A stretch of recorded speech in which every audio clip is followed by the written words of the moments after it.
মুস্তাফিজ একজন smart bowler, অন্যদের থেকে আলাদা। তার বোলিংয়ের ভিডিও দেখে প্র্যাকটিস করার পরেও বল ব্যাটে লাগানো যায় না।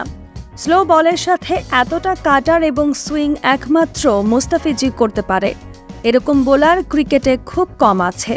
এবার মুস্তাফিজকে নিয়ে মুখ খুলেছেন নেদারল্যান্ডের কোচ রায়ান ক্যাম্পবেল।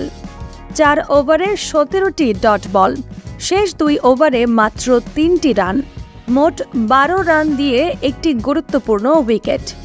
এই হচ্ছে নেদারল্যান্ডের সাথে মুস্তাফিজের বোলিং পারফরম্যান্স। যেখানে অন্য বোলাররা একপাশ থেকে ব্যাটসম্যানদের কাছে মার খাচ্ছিল, সেখানে ভিন্ন ছিল মুস্তাফিজ। তার বল লাগাতেই পারছিল না নেদারল্যান্ডের ব্যাটাররা।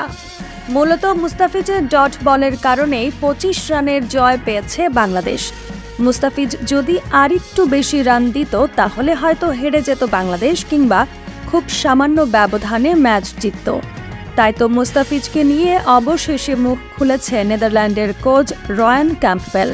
তিনি বলেন, মুস্তাফিজ অবিশ্বাস্য বোলার, তার বল বোঝা কষ্টকর, বিশেষ করে ডেথ ওভারে। স্লো বলের সাথে এত সুন্দর কাটার সাথে সুইং, মুস্তাফিজের হাতের কাজ অসাধারণ। মুস্তাফিজ আধুনিক ক্রিকেটের স্মার্ট একজন বোলার, অন্যদের থেকে আলাদা। তার বল নিয়ে ম্যাচের আগেই চিন্তায় ছিলাম। ভিডিও দেখে প্র্যাকটিস করেও তার বল খেলতে পারেনি। মানতে হবে সে বিশ্বের সেরা বোলার। তা না হলে টি-20 ক্রিকেটে এক ম্যাচে 17টি বল করা সম্ভব হতো না। ওর জন্যই ফলাফল বদলে গেল। এভাবেই ফিজের প্রশংসা করছিলেন রায়ান ক্যাম্পবেল।